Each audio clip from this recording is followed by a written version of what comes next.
Kali ini kami akan membahas sebuah film yang agak menyeleneh dan absurd.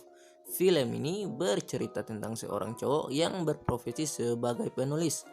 Cerita bermula ketika dia dan teman-temannya pergi ke Tokyo untuk mengadu nasib dan menjadi aktor di film pergenjotan.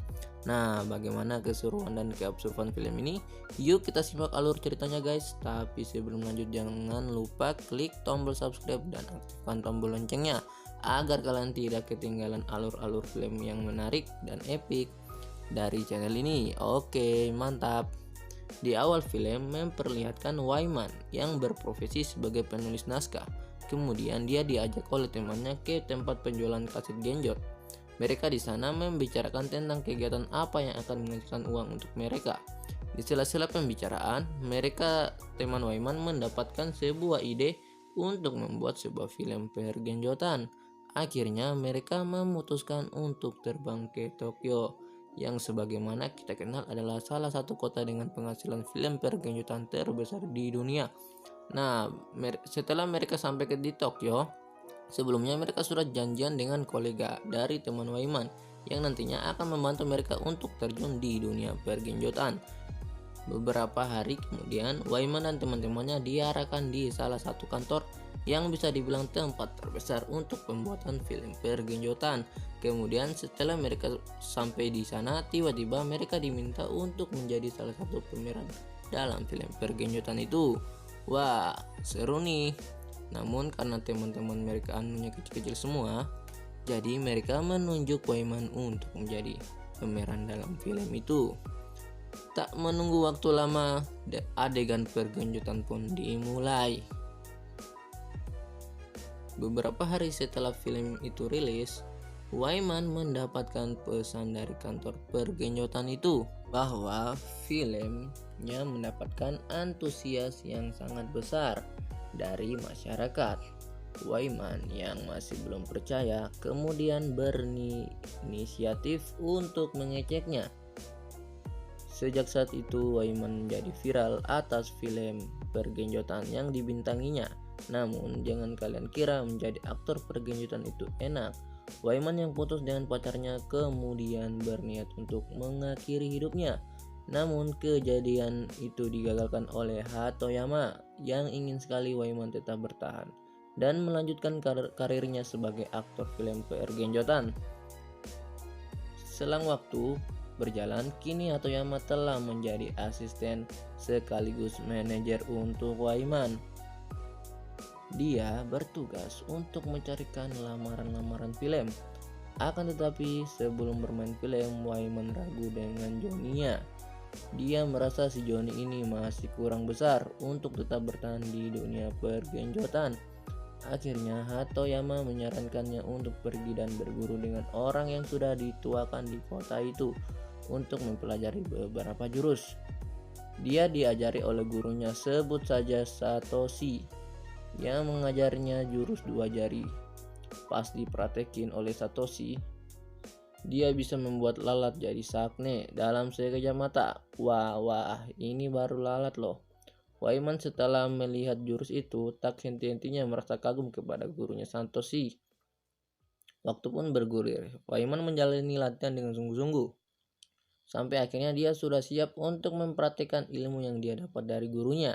Beberapa hari kemudian Wyman sudah kembali ke kota dan di sana sudah ada Hatoyama yang menunggu untuk memberinya sebuah pekerjaan. Hari itu juga Wyman langsung pergi untuk syuting. Di sini film itu Wyman dihadapkan dengan seorang gadis bohai yang siap disantap. Wyman dengan rasa pede dari hari sebelumnya kemudian mempraktekkan ilmu barunya dan semenjak saat itu Wyman makin terkenal dengan kegagahannya. Fans pun mulai makin banyak, terutama gadis-gadis. Pokoknya semua gadis ibaratnya klepek-klepek sama si Wyman ini. Seiring berganti ketika Wyman sedang berjalan kaki menuju rumahnya, dia merasa sedang diikuti, tetapi pas dia menoleh ke belakang tidak ada apa-apa. Di lain kejadian, saat Wyman masuk ke dalam bis, dia bertemu dengan gadis bohai berkacamata yang siap menyantapnya. Namun tak hanya itu, ternyata dalam bis tersebut berisi kerumunan gadis-gadis yang juga tertarik dengan Waiman. Sontak mereka langsung memplotok Waiman. Sejadi-jadinya berpindah ke Hatoyama yang lagi stres karena uang hasil jeripayanya dibawa lari oleh sang kekasih. Dia menceritakan sebuah kejadian itu pada Waiman. Waiman yang peduli terhadap Hatoyama kemudian membantunya dan dengan membintangi satu film pertunjukan lagi.